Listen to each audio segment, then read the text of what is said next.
A very warm welcome to all, and I'm indeed very grateful that you could find time to participate in the seminar that is very close to my heart. I'm indeed grateful to Lieutenant General Raj Shukla, the Army Commander our track, to have accepted my proposal during his visit on 9th June 2021, this year itself, to Chinar Court for facilitating the seminar on a contemporary topic.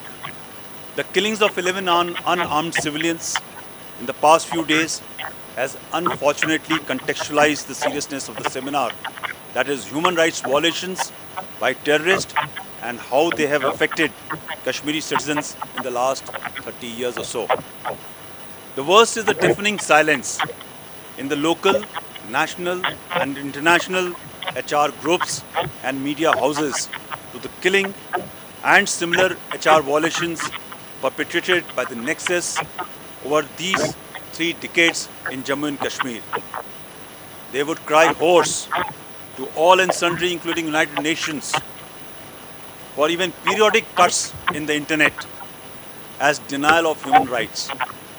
Even these cuts prevented human tragedies through orchestrated, compelled, or paid street violence by gullible 14-15-year-olds, orchestrated by Pakistan affiliates through white-collar terrorists who are more dangerous than a criminal or a terrorist.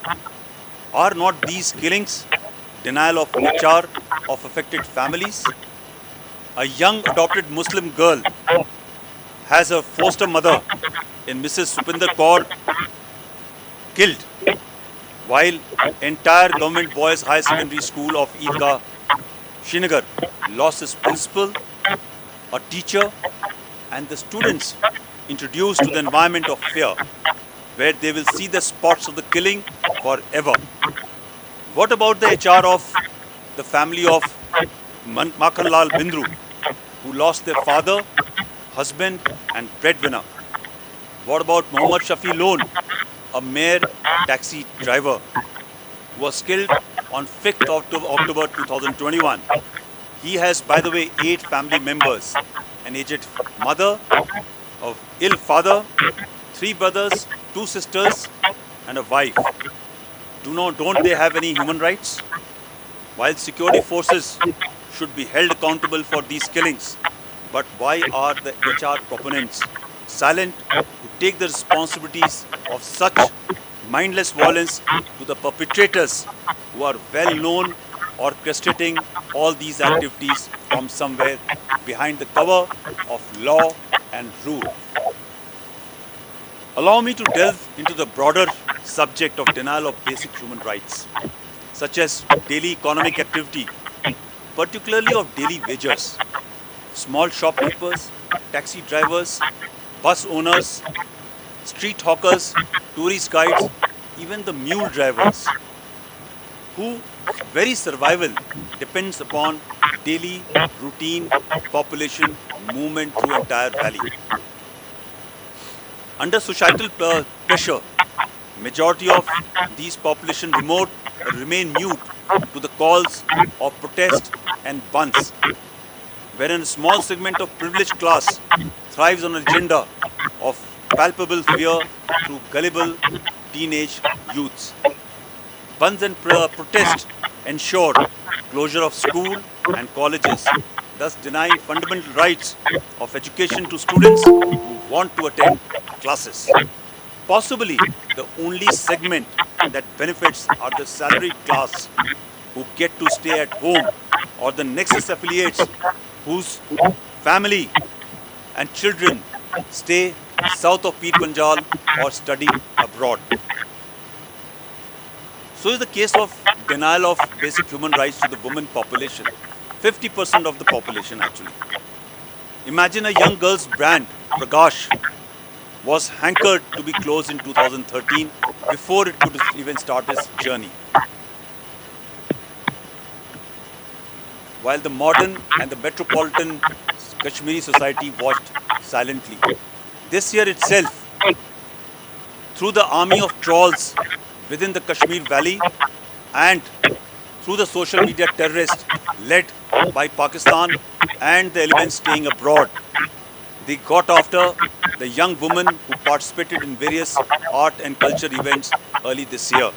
I am sure everybody is aware of this event. So much so, the goons of TRF, the so-called pseudonym of Lashkar-e-Tauba, had issued a diktat for the girls wearing trousers. That is what is happening in our Kashmir Valley, which is supposed to be a modern and very, very metropolitan and advanced society. Aren't these issues affecting the human rights violation for the women of our society? HR organizations led by Nexus can implicate security forces on trumped-up charges of human rights violations to hype the passion of population. The same is not true. Is it not the same true for the HR violation perpetuated by the Nexus for fear of retribution? A common local refrain is, they have the gun, you have the law, and therefore we may not be able to speak up. While the local population may stay quiet, but the leaders of HR organizations and media houses who are living in comfort at a distance from the valley can definitely speak up on these issues of HR violation perpetuated by the Nexus. Therefore, if they don't speak, the women will be oppressed. People who don't obey the orders and diktat of the Nexus will be killed. Children, orphaned, and wives widowed. A poor laborer, a diligent principal, a loving teacher, a family man taxi driver, either Hindu, Muslim or Sikh, even though unarmed and not even associated with security forces, will continue to be killed on the streets. A policeman, after doing his duty, having attended to sermons in the mosque while visiting his family on leave, will be killed by the cowards on payrolls of antisocial and regressive elements of the society. These acts of violence committed by state, non-state actors will continue if not treated as human rights violations. They are required to be held accountable. Those who feel that only minority or somebody else is affected by such barbaric, dastardly acts, or it is better to remain mute to the call of widespread protests and bunts. I will just try and quote what a German pastor, Martin Niemöller, said in 1945. In Germany, they came for the communists, and I did not speak because I was not a communist. Then they came for the Jews, and I did not speak because I was not a Jew. Then they came for the trade unionists, and I did not speak because I was not a trade unionist.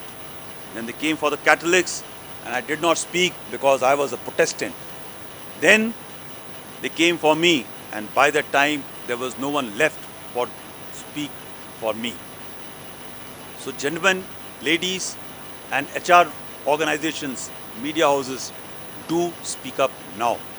I wish and I hope we have an exciting discussion on the seminar, a great question answer sessions to draw various lessons at the end of this 2 days event. Thank you all. Thank you for attending this seminar. Thank you. Jai Hind.